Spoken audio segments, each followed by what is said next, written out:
Hello, everybody. It is 4:34 p.m. Central Time on the 1st of January, 2021. It is Friday here in the United States, but it's officially the future. It is 2021. We made it through. Those of you who are listening, well, congratulations. You made it through one of the worst years ever in history. Hey, check it out. We've got a big ice storm that just hit where I'm at, and then snow on top of that, but quarter-inch of ice, then some snow, but we're not here to talk about any of that. We're here to talk about seismic events. So let's just quickly get this done. This should be a pretty quick update unless something hits while I'm talking. In the last day and a half, we haven't had, knock on wood, much seismic activity of any noteworthy activity to mention in the West Pacific. In the United States, we do have some activity to talk about, but really quick over here, north of New Zealand and the Kermadec Islands, a new series of deep earthquakes in the last 48 hours.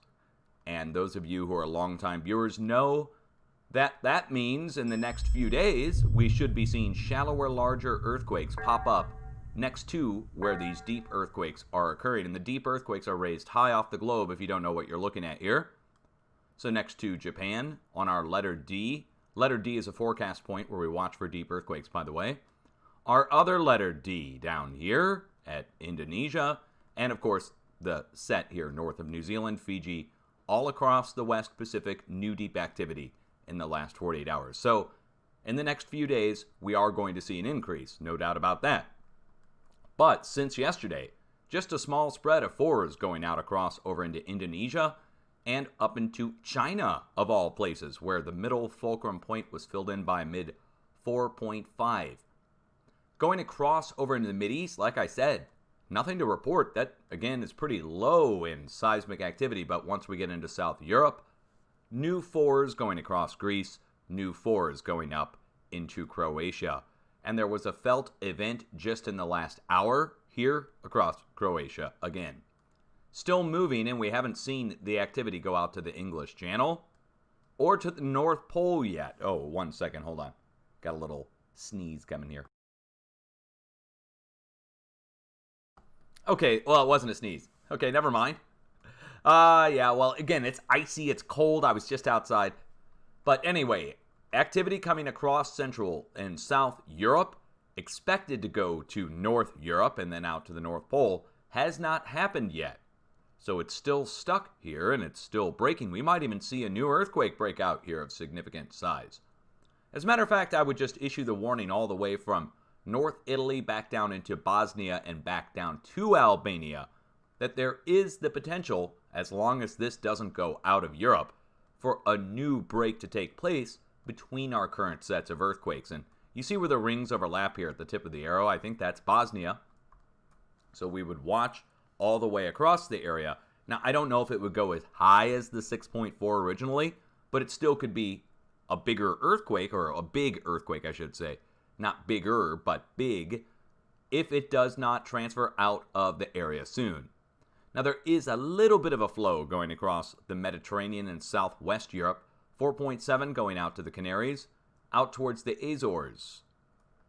So that's all the activity. It's not that much to talk about. The only one that actually is the new addition is a 4.5 out here in China. You know what? Let's just go take a look and see what the coordinates are where they take us. You know, since we don't get much activity reported out of China, I do want to look it up now. Ever since the last earthquake I looked up took us below a coal plant, some kind of coal-fired plant of some kind. But the earthquake was kilometers down in the crust. So I just want to see. There might not be anything here of any significance. We have two other place marks here. Oh, wow. Hold on. This is back where that hidden 6.3 earthquake that got deleted made it onto the feeds or whatever. But let's just zoom in on this. What's going on out here? We've got some roads, it looks like. That is odd. I don't know what we're looking at there. But then again, in China, you don't never know what you're looking at, really. It looks like some mining, actually, and some tailing ponds of some kind here. Mining and tailing ponds. Okay, well, again, I'm looking for anything of significance like power generation plant. Oh, wait. I spoke too soon. What do we have going on in here? Grids of something. But again, that's low resolution on one side of the road. A grid of something there. That doesn't help much, does it? We have an unnamed volcanic group by the Smithsonian. A volcanic field in northeast Tibet contains a number of late Cenozoic volcanoes. Several Hawaiian-style volcanoes are present in this area. Unnamed. Again, that's from the Smithsonian unnamed. Wow. We don't get that much. All right, well, it's a cluster right next to the unnamed. Now we're going to jump across quickly. Central America, new 5.0 sandwiched in between the previous 4s. The 5 is on the coast of Guatemala. It's the biggest of the bunch. And at this point, we should probably go check the Volcanic Ash Advisory Center, since Guatemala's got an earthquake right next to it. Let's go see what's going on with Fuego Volcano. Okay, Sanjay in Ecuador a few times. Sabancaya in Peru. Ducono in Indonesia. Popocatépetl in Mexico. Reventador in Ecuador. Sanjay. Okay, it's a usual suspect list. Fuego is on the list. Are there any others? Sakurajima, Karimsky. All right, I'm not seeing any new additions to the list. All of these are in the 10, 15, not all of them, but most of them are in the 10 to 15,000 foot range. 9,000 foot, 7,000 foot, 15,000 foot. All right, okay, and I checked that because we have to pay attention to where the seismic activity is in relation to the earthquakes. And this 5, when did it hit? Hold on, it just hit recently. 2211 UTC, 30 minutes ago. So a new 5 just came rolling in on the plate boundary. Let's go to the USGS map. USGS map shows this perfectly. The red earthquake is the 5 that just hit in the last 30 minutes. Look where it struck. It struck where the 2 plate boundaries come together. This is normal. We expect this to happen. And really, this 5 can be traced all the way back to a push that came across, 5 days ago? 6 days ago? So it's at the mouth where the 2 plate boundaries come together. Think of this like a river where it branches off and goes over to the east. So new 5 there. South America, it's all in the 4 range. So all 4s going from South Peru. We have Sabancaya volcano right here where the rings are overlapping in South Peru. Then a stepping stone path of the same sized earthquakes. 4s, 4.1, 4.2, and 4.6, the biggest of the bunch in the middle, in between our other sets of 4s. Now, I had issued this warning for the people down here at the South Sandwich Islands. I told them to watch at this letter X. Well, looks like I was wrong. The other X got hit. But it's on the fracture zone that spreads out over to the east. It doesn't mean that they're done yet. It just means that the area over to the east has been saturated as far. Oh, no.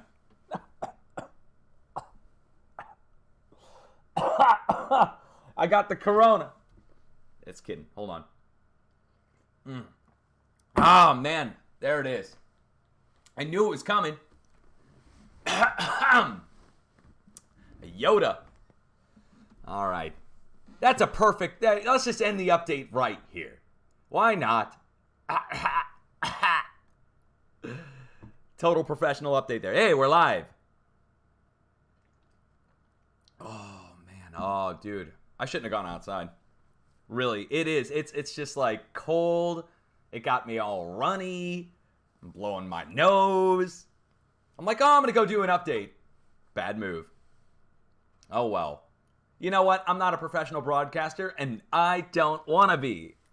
Hey, this keeps it real anyway. Let's go up to the north now. Speaking of getting cold, let's go up here into the North United States and going up into Quebec, Canada, eh? Where you guys always have a runny nose. And not from the Rona, it's just from the cold. North of Maine, 1.7 and a 1.9 just north of New York's border, both on southeast Quebec. Now, look at where these reside. Oh, I'm glad you guys got a kick out of my oh, look at the chat room. Oh, you guys all laughing. Oh, that's funny. Okay. All right, get your Snickers in now. You can laugh at the teacher. Hey, kids. Luke, that is another Skywalker. I love doing that. That's my favorite. Okay. Now let's get back into it. The Craton. You just saw it there for like 20 seconds there on the screen. There's a line of earthquakes that goes down across through Texas, back up into Oklahoma and Kansas, and over to the east, all the way over to the two earthquakes I just talked about up on the northeast edge of the Craton. But we have to talk about this. I issued a warning for new near 4.0 level activity right at 4 for Midland, Texas. And the reason I warned Midland, Texas is because energy was to be coming in from the northwest off that 5.7 earthquake that struck just a few days ago. And let me show that to you in case you don't know what we're talking about. Up here off the coast of Oregon. When that struck, I issued the warning for Midland, Texas, issued the warning for the Kansas-Oklahoma border, and up to the northwest for swarm activity up at Yellowstone. So far, we had new near 4.0 level activity into Kansas, which I'll show you in a moment. We also have an actual 4 on the edge of the Craton at Midland. Here is Midland. Here is the earthquake. We're talking about 75 miles maybe at the most. And if I pull the coordinates on this 4.0 earthquake, you'll see surrounding the earthquake epicenter is nothing but oil pumping. Now, there might be fracking going on at this location too, but mainly it is oil. So, zooming in on the epicenter, here's an example. Tanks, pumps, jacks, flare-off burn apparatus, pipeline that spreads out, connects in with other similar tanks, pumps, jacks, pipelines, and flare burn-off apparatus. And you see how many there are. And I'm not going off on oil. It's just on the edge of the Craton, really. And that a perforation point, or all these little square pads are different drill points. All these different drill points or perforation points on the edge of the Craton make it weaker. Predispose it to be hit with seismic activity since it's already perforated at the surface. And Mother Nature exerts force onto the edge of the Craton, and there's drilled points along the edge of the Craton. It's like a superhighway for the force to flow across. And that's what's happening in Texas. That's why we issued the warning for Midland. Now, we also issued a warning for Fort Stockton. Where's Fort Stockton? Well, let me show you the other earthquakes and you'll understand. Fort Stockton is right where the other earthquakes are over in western Texas. So right over here at the border, Fort Stockton is right where the arrow is on the back side, and the earthquakes are right next to it. And really, the only reason I warned Fort Stockton or Midland is because they both reside on the edge of the Craton. The only oddball is the earthquake down here in south central Texas, but it sure is a lot of Texas activity. There's only one spot left to move in Texas that I issued a warning for in Texas. Dallas.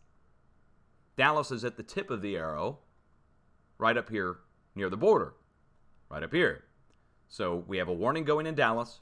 It still is yet to be fulfilled, but this new 2.7 down at Falls City, Texas, 5.0 kilometer depth, as well as all the others at 5 kilometer depth. So we're at 5 kilometers. Maybe they drill down 5 kilometers. If not, then they drill down a few kilometers and the rest is made up by Mother Nature. Yeah, look. We're next to another set. We have, in this case, 1, 2, is that 3 or no, that's 2 of them. 4 overall. 4 jacks just at that and all those tanks to go with it. Right across, we have another set. So, yeah, that's a lot of drilling. And every one of these little white cutouts in the ground is a different oil or gas well. You see how many there are? All of these are drill points. Those aren't houses. Those are all drill points, guys. Let me see if I can find a house to show you what a house looks like in comparison. Here. There's a house. Or, no, it's a barn. Sorry. It's a barn. There's a house. So that's what a house looks like. These are what the oil pads look like. You can see the white square pads of them, and they just go on and on and on for miles and miles and miles. Texas is known for it, but most people don't realize it's the whole edge of the Craton. Oh, look, we have hot spots now, all of a sudden out here in Texas today. Hot spots. with the weird temperature listing. Man, they messed that up on purpose, I'm telling you guys.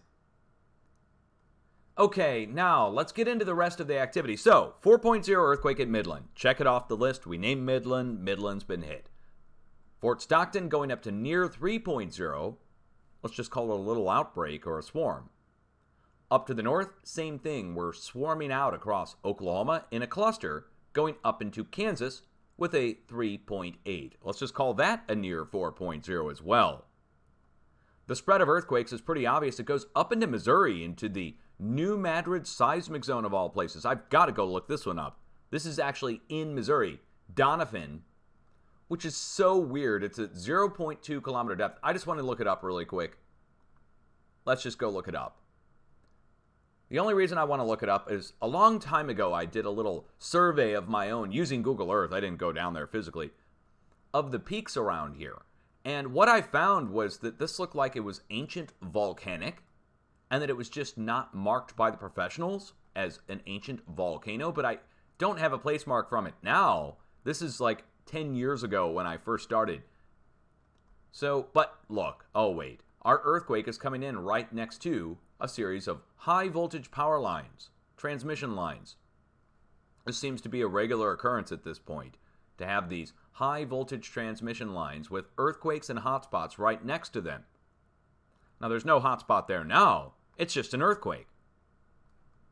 This is where all the hotspots happened 3 or 4 months ago. Now we have a new earthquake right there.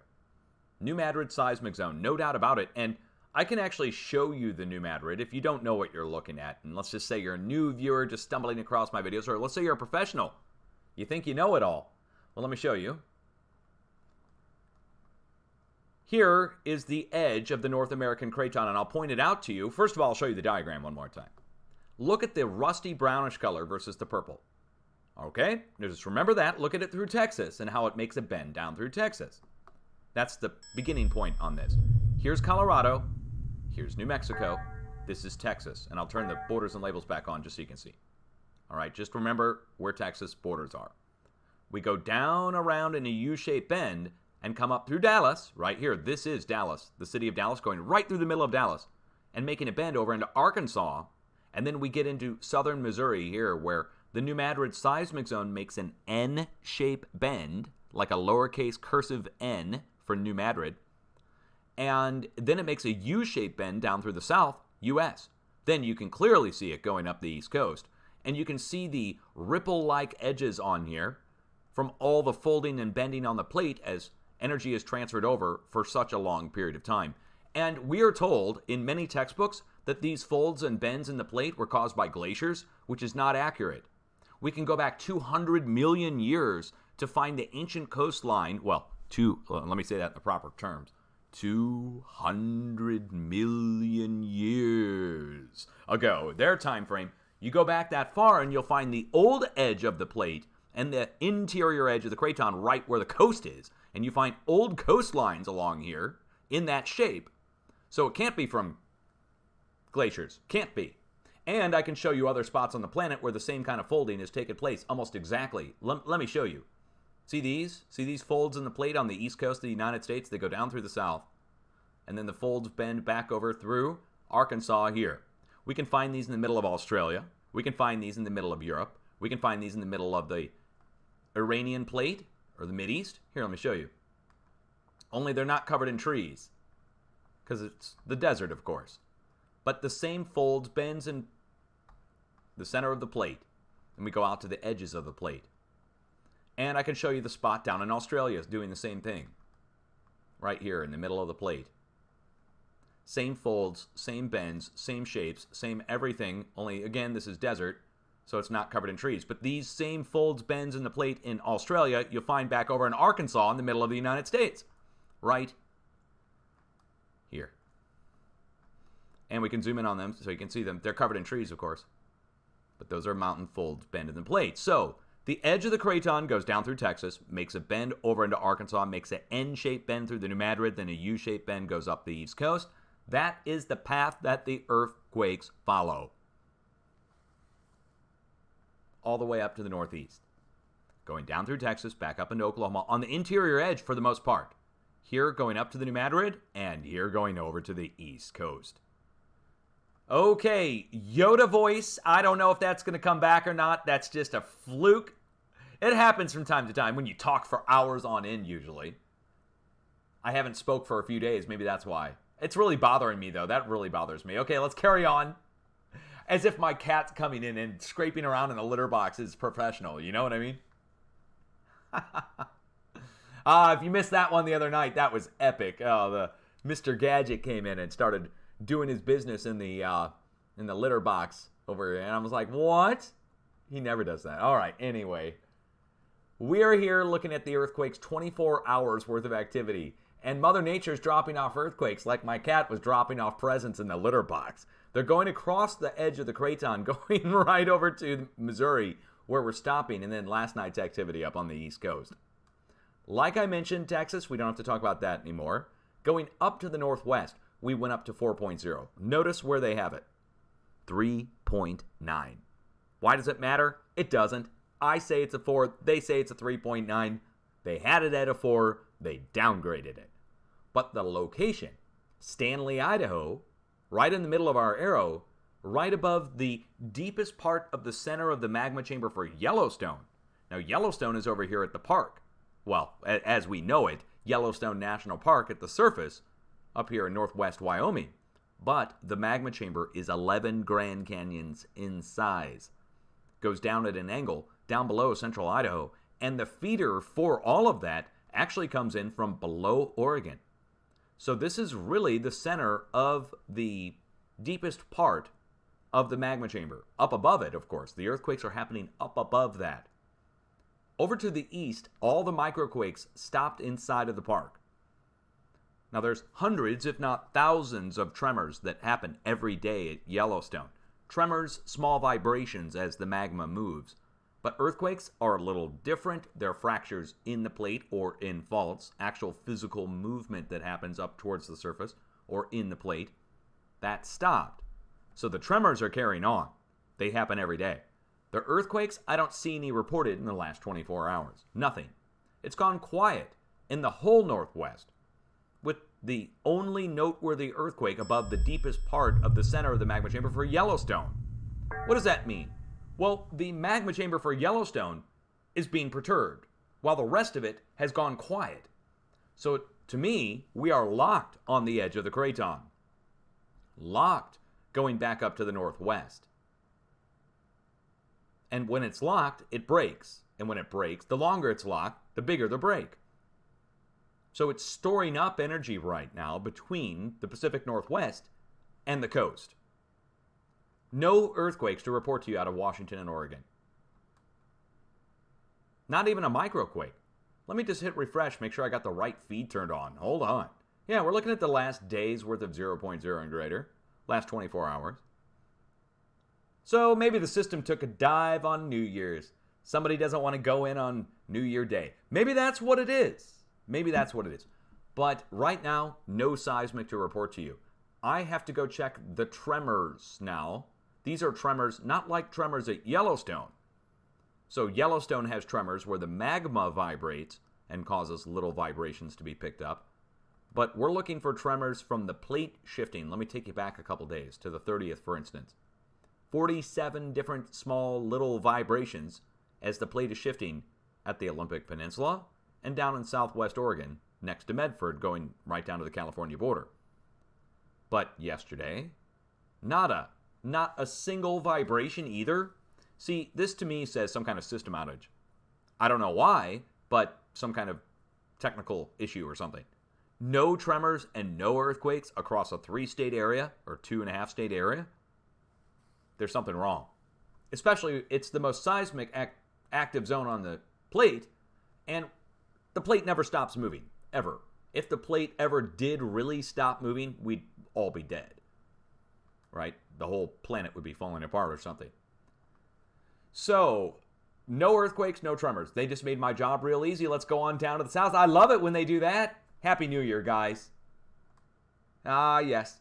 Now, in Northern California, all of a sudden we magically pick back up with the reporting of earthquakes. It's almost like there's two different groups of people reporting earthquakes.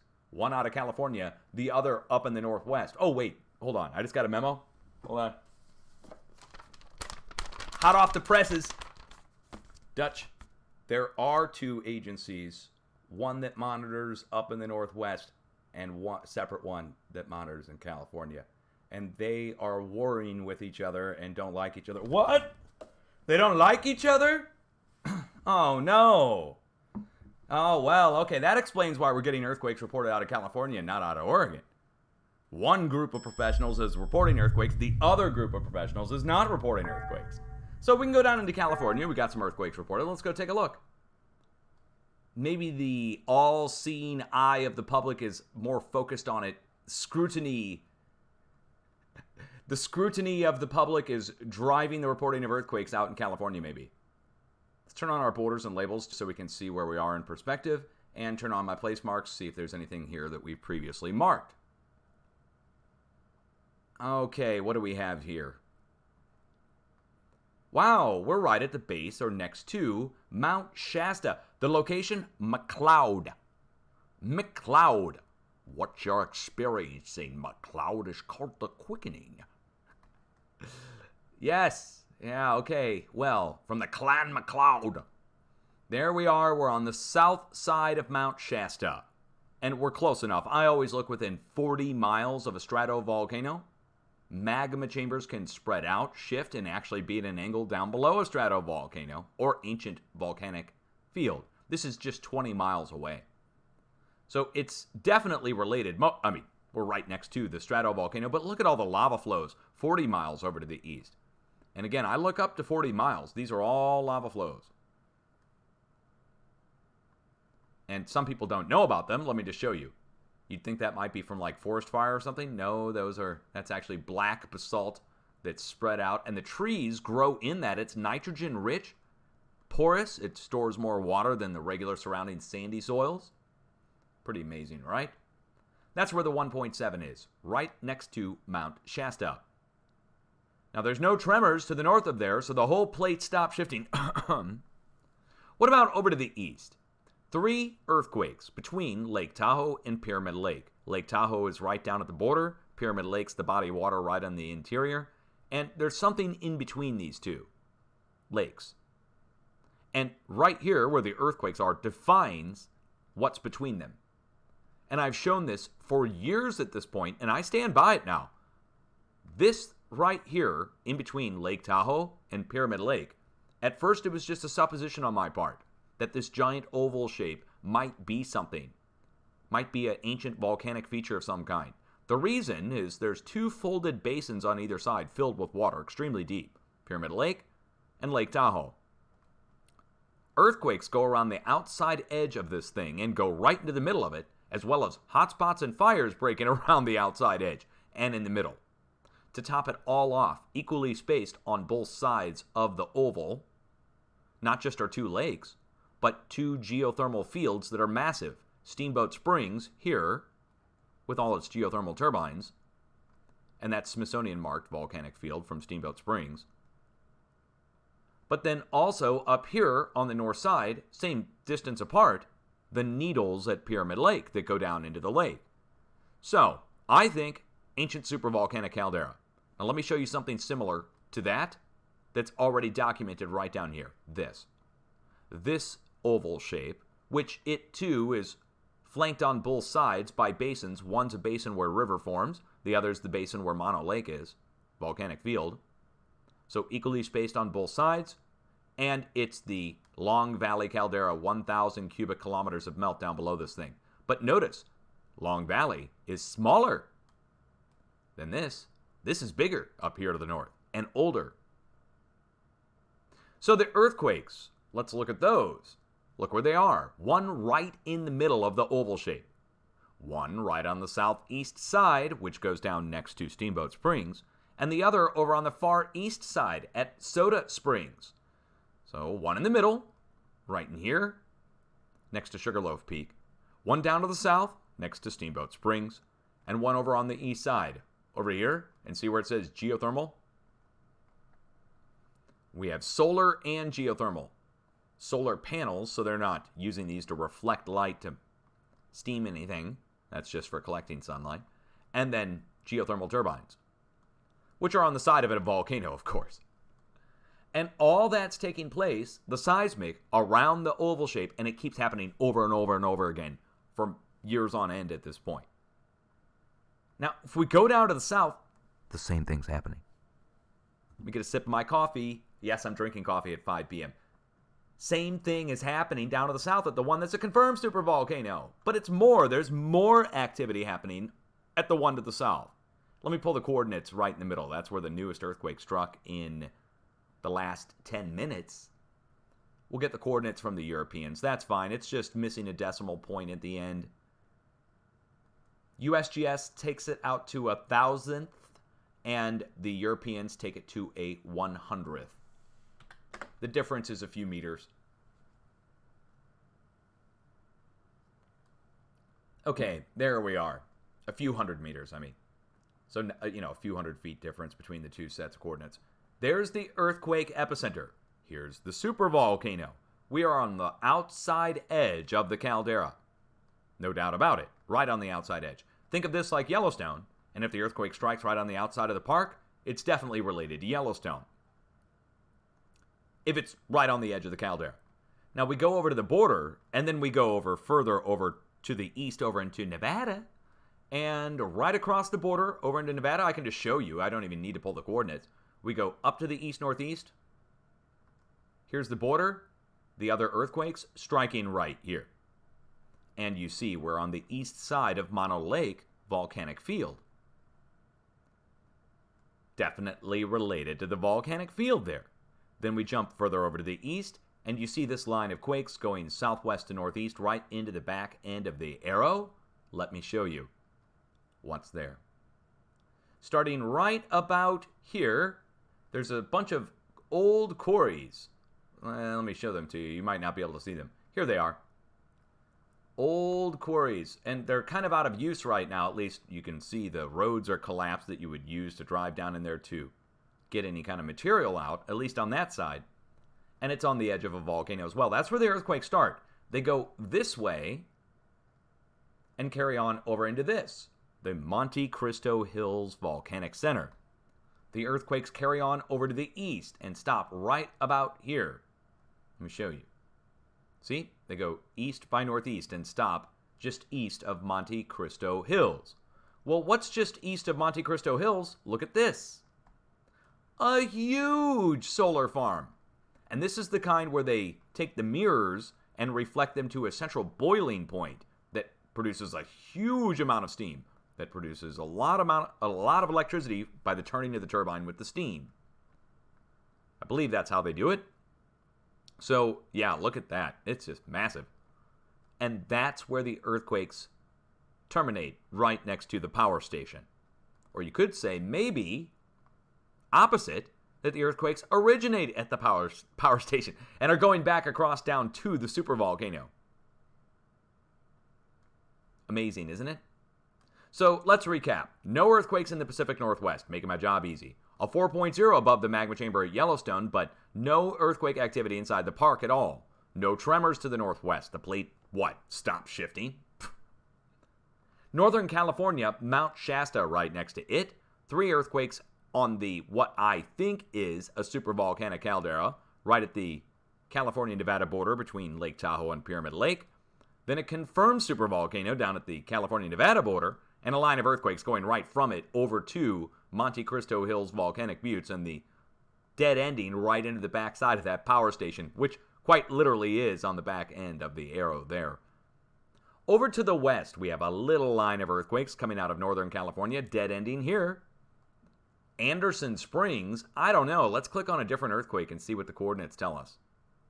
Cobb, California, oh man, I really don't know about all that. Let's click on another one. Cobb again, but it's a different location. That's odd. Let's click on the 0.5. Well, hey, look. If you just click around enough, you're going to find the ultimate cause of the earthquake, or at least what's at the location. The location is called Geyserville, California. And most of the time, the coordinates tell us the geysers or Geyserville. But sometimes it gets a little tricky. They'll tell you Cobb or Anderson, but it's all at the same location. It's a volcano. It's a volcanic field. One of the names tells you what's there, the other does not. Like, imagine you're a new viewer, and I say, yeah, see that stack of quakes there? That's at a volcano. They say back to me, oh no, the USGS would tell us if there was a volcano there, if it meant anything. And I say, no, they wouldn't. Here it is. We're on the edge of a volcanic field. And this is no kidding. Right here, all of these are geothermal turbines and pipelines that go to drill points like this that go down a few hundred to a few thousand feet to get the steam to turn the turbines from the volcanic field here, Clear Lake, marked by the Smithsonian. So it matters. It really matters. What matters is the name, because the name proves there's geysers there. And people debate me on these things. They don't want to believe. They think the professionals would tell them. I'm like, dude, they don't even tell you when it's in the middle of a volcanic field. Now let's go down here to the south. They really don't. For instance, none of the earthquakes that I looked up so far, even the ones that are right on the edge of Long Valley Caldera, notice the USGS doesn't tell you anything about the location being volcanic. And it matters, because most of these locations that are getting hit are related to volcanoes or, in some cases, power stations. Look at this. 6 kilometers northeast of Diablo, California. But let's zoom in and show you where it really is. See Mount Diablo State Park? That's where the star is here on the map. Let's pull the coordinates and put it in, and I'll tell you the story. Thousands of earthquakes struck here several years ago. Thousands of earthquakes broke out here at this state park, right in here. And it was a massive stack going up off the screen. It made international news. They were all talking about it. And I went in and looked at the location, and I said, you know what? I want to find out more about Diablo Peak. So I did some deep searching on Google and found old books from like the 1950s and 60s where they were talking about the measurement of tuftage, which is old lava, on the top of Mount Diablo Peak, and that it had to have come from some volcanic source somewhere. Therefore, they, back in 1950s or 60s, were postulating that it could have been an ancient volcano. So I talked about this in my video, but apparently some professionals got wind of my video and they didn't read up or whatever, but they came over to say that I was trying to scare the population of San Francisco by talking about a volcano there. And I said, well, look, here it is. It says ancient tuftage. It says that it's coming from da-da-da-da. And they came back with, it must have formed back when this was all underwater. So to call it a volcano now is not doing it justice, even though it's got tuftage on top. Now look what's going right through the area. The high voltage power lines again. And these are the big kind, multiple big towers. And it's not like they're everywhere. I can go many miles to the west, many miles to the east. We don't have big rows of them. But yet, right next to it, we do. Now, to top it all off, we do have some quarries on the other side of this location. 16-kilometer depth, though, on the quake tells us it's not at the quarry itself. The quarries are not going down that deep. So Diablo is an ancient volcano. There are quarries on the side, but I think those would just lead to a perforation on the surface. Is there anything else here nearby? The power lines, that's all I can determine, are the power lines right next to it. But between the volcano, the power lines, and the nearby faults, I'd say it's a pretty easy weak point to get hit by Mother Nature. Let me zoom in and show it to you this way, on the USGS plate boundary map. Here we are, the Hayward Fault, one of the more famous faults on the West Coast, goes right through and over to the east. What's the name of this one? Hold on, I need to get the name of it. Calaveras Fault Zone. Everybody knows about the Hayward. Very few people know about the other faults over to the east, including me. I have to look up the names. But I'm going to say it's related to the volcano that's along the area. Why? Because the other locations, the volcano here, or what I think is the volcano over here to the east, and the volcano over in Nevada, and the volcano up to the north are all showing about the same sized activity. 1.5, 1.6, 1.7. Do you see? 1.5, 1.5, 1.7, 2.0, 1.5. All across central and northern California. Once we get down to the south, it's a little bit different. For instance, over here on the San Andreas itself, this is east-southeast of Monterey Bay. Actually, let me get the coordinates from the USGS on this, since it's a creeping section quake, Tres Pinos. And tectonic plates, U.S. faults. Look at the thick red line. This is the famous San Andreas, but you'll see it's where the Hayward Fault comes down and meets in with, well, the Hayward and the Calaveras come down and meet in with the San Andreas. So right where they all meet. Is there anything else there? I guess I would need to put the coordinates in to see. I don't know. I don't have every location memorized, guys. So let's just go take a look. Go see if there's anything there. Get another sip of my coffee so I don't have another Yoda moment. I just need to get my voice rolling. That's all. Sitting there not talking all day. Get all croaky and old Dutch.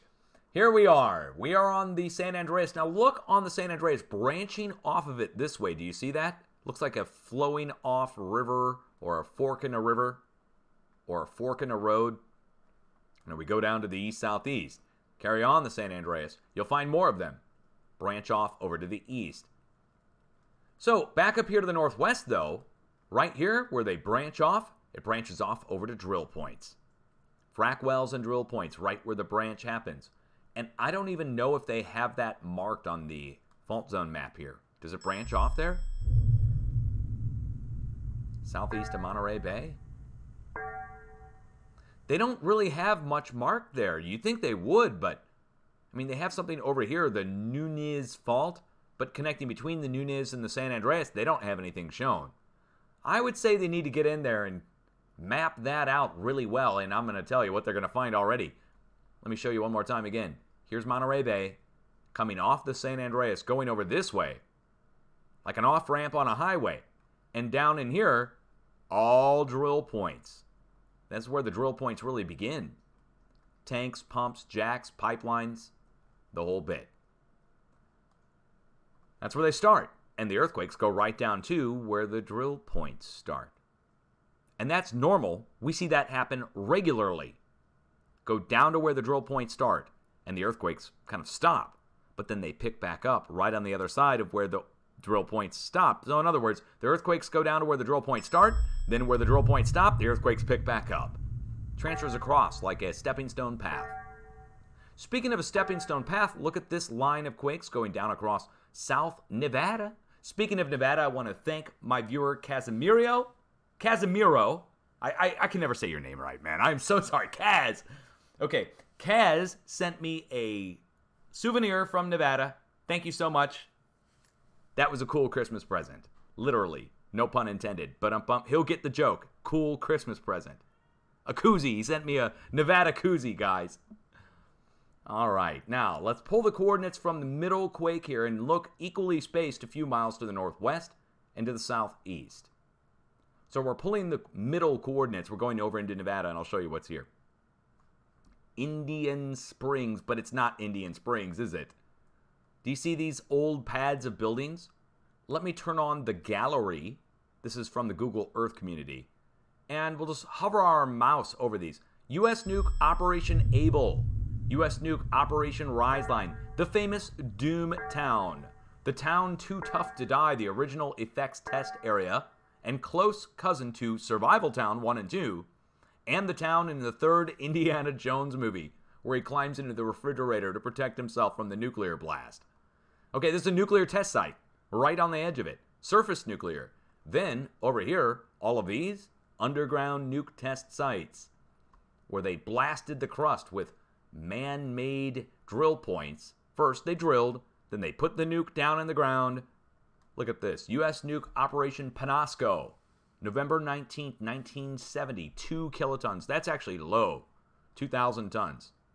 But I would say the megaton blast, the thousands of tons, it's just amazing. Thousands of thousands, I mean. So megaton, we get into the, 1,000 kilotons, for instance. So that's where the nuke sites are. Here, and here, in a line. But they're not doing nukes there now. It's energy equally transferring across an area, dropping off the quakes along the way. That's all it is. So they're not doing nukes there now. We go down to the south, and we're going to show you a few more similar locations to what we looked at across the rest of the entire state of California. Here is a 2.7 earthquake again. How many 2.7s are we going to be talking about today? That's a lot. Several of the same size quakes. But this is in the valley, Owens Valley of California. Look where we're going in on. Do you see what we're at? We're at the Coso Volcanic Field.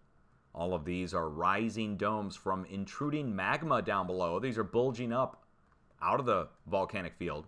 Some of these had ruptured in the past and made small spatter cones and buttes. Some are much bigger. Here's a rising dome there, but one right next to it that blew previously. So I would think at some point this will turn into this.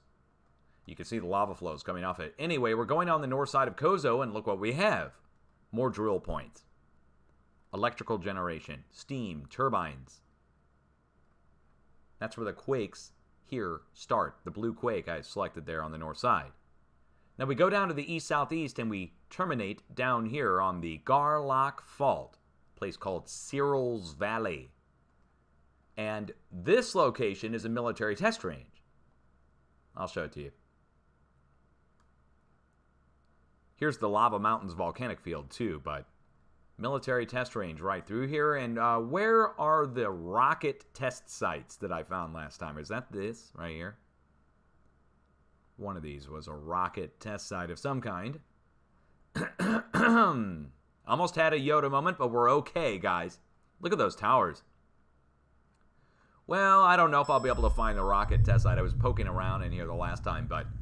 So, companies like Boeing and Raytheon, China Lake, the experimental facility, and the speed tests and everything they do out here. Yeah, here it is. Here it is. These are the bunkers.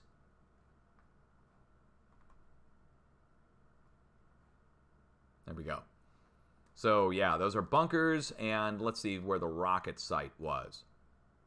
And that's not it. Here it is. Where they'll put the rocket, lay it down on its side inside of the chamber there, and blow it out, back out the back to test it, let it run its course. Uh-oh. Uh-oh. We got a cat alert going on here. Cat alert. Feline alert. Hey, could this update get any more professional? Seriously. This is awesome. Okay. Let's carry on, shall we?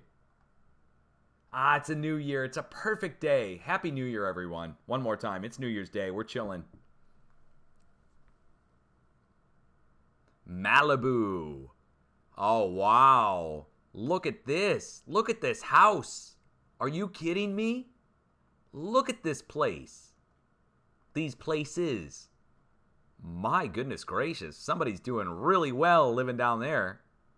Well, okay. We're right on a fault. I don't know the name of it. Let's get the name. Okay. Come here, Wednesday. Come hither. Everybody loves you. We all love you very much. At least everybody who's a cat lover. We got some doggers in here. We got some dog lovers. There are some betrayers. They like the dogs, Wednesday. But let's go in here. What's the name of this? Oh, well, of course, I'll remember this for time immemorial. Immortal to come. Malibu Coast Fault Zone. Easy to remember. So it's on the fault. Pretty easy. 1.7, though. Isn't that the same size that we're dealing with across the rest of this? It is. 1.7 and 2.7. So 1.7s and 2.7s. 1.7 in Northern California, 1.7 in Southern California. What about the 1.8 over to the east? Villa Park, California. I'm curious. And I'm also curious about the hotspots in the area. You know, if you go check the fires map from NASA, they're showing a bunch of hotspots. But nothing showing from the actual GOES satellite. Ah, wait. Okay, our earthquake is coming in right across from our oil pumping operation. Take a look at this. So, jacks, pumps, pipelines, more of them, and this is an oil patch here in LA itself. Yorba Linda, just south of Yorba Linda. We're also right next to where the fires took place. Hold on, guys. 1 second. I gotta take care of the cat.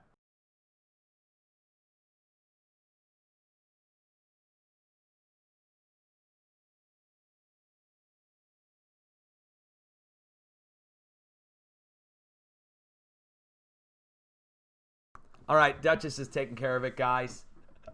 Sorry. That's the way it goes. She's meowing for some food. I know my cat very well. If it's multiple meows like that, where it's like, meow, meow, it's not like a normal meow. It's meow. That's like, dude, stop doing what you're doing and come in here and take care of me, man. My stomach's growling. Okay. So the earthquake's coming in right next to Yorba Linda, which is right at the pumping operation. This is a perfect point to wrap it up. A line of earthquakes going down Southern California, west of Salton Sea for the most part. A stack going up to near 3.0 over on the east side of Salton Sea. So right now, the largest earthquake of the bunch in Southern California is on the San Andreas on the east side of Salton Sea, whereas on the west side, it's smaller faults. Let me show it to you. The smaller faults, a path of least resistance, going from the San Andreas straight down, across, meeting up with the Imperial Fault, or the southern San Andreas, if you will, going through here. Now, going around the outside edge, that doesn't normally happen. Normally, it goes across, path of least resistance, on the San Jacinto. So the largest of the bunch going on the San Andreas means the San Andreas was slightly moved over the past several days. We already know that because of the other earthquakes that came down this past week down along the coast. You have to go back to last week. Now, so far this week, pretty quiet. Knock on wood. I'm all about knocking on wood. I don't like to count my chickens before they hatch, and I never say never.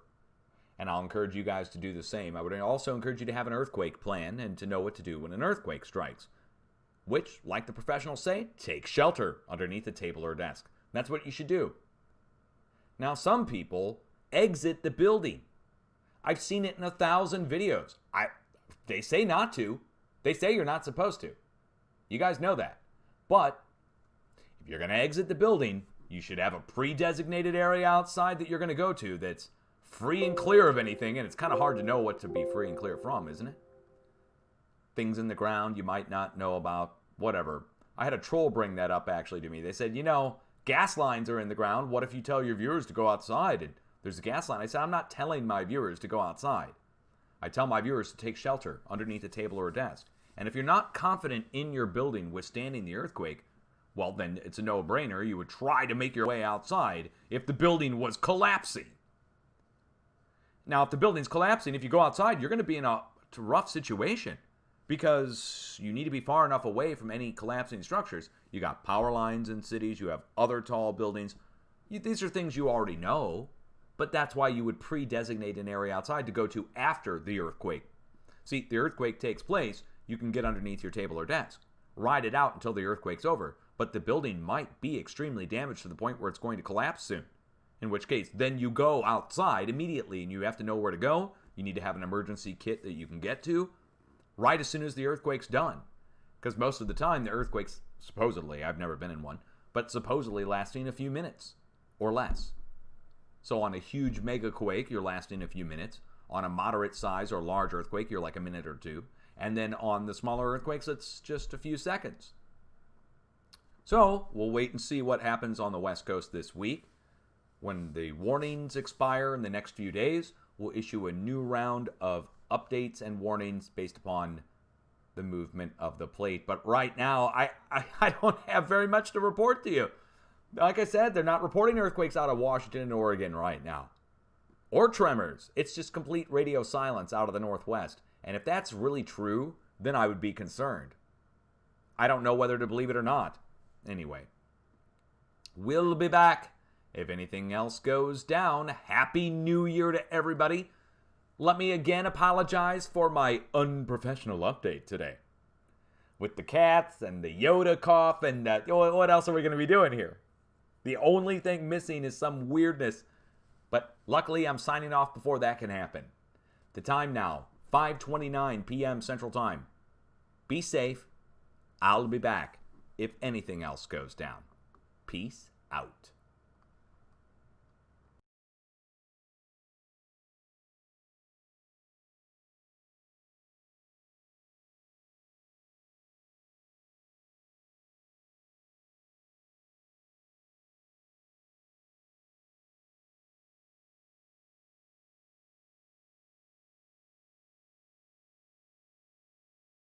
No sound? Are you kidding me? No sound? What? For the whole time? There was no sound for the whole time there.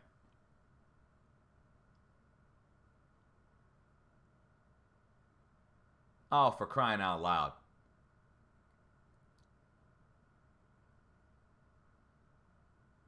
Well, that screws up the whole update because I just recorded it all. Now it's just going to be 10 minutes of silence at the end of the update? Oh, no. Now I can't upload it to YouTube. Are you kidding me? I can't upload this update to YouTube. It'll have 10 minutes of silence at the end, and everybody will sit there and complain for 10 minutes about no sound. And I can't edit it. I don't even have a video editor. Oh, my God. Oh. No. What the hell? That has never happened. Or maybe it's happened once or twice in like 5 years' time. What? How? I didn't even hit the microphone off button. It's still on. Hold on. Yeah, it's still on. I just had to hit it to turn it off.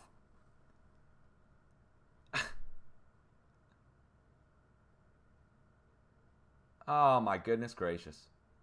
Okay. What I found, I'll just tell you. What I found a 4.0 earthquake reported December 31st from the NR Canada site, ignored and omitted by the USGS. Proof that the USGS is omitting and ignoring 4.0 range earthquakes off the west coast of the United States out in the ocean.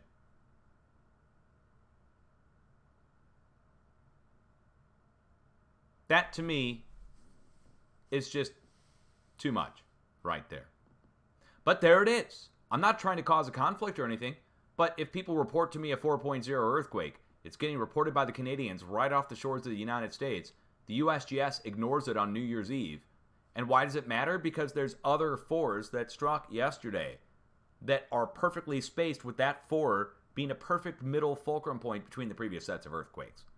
And it's proof that they're not reporting earthquakes in that area, which I've been saying for years. And other people have been contacting me, letting me know that things are showing up on the charts and spectros are showing things, and then we look for a quake and they never report it.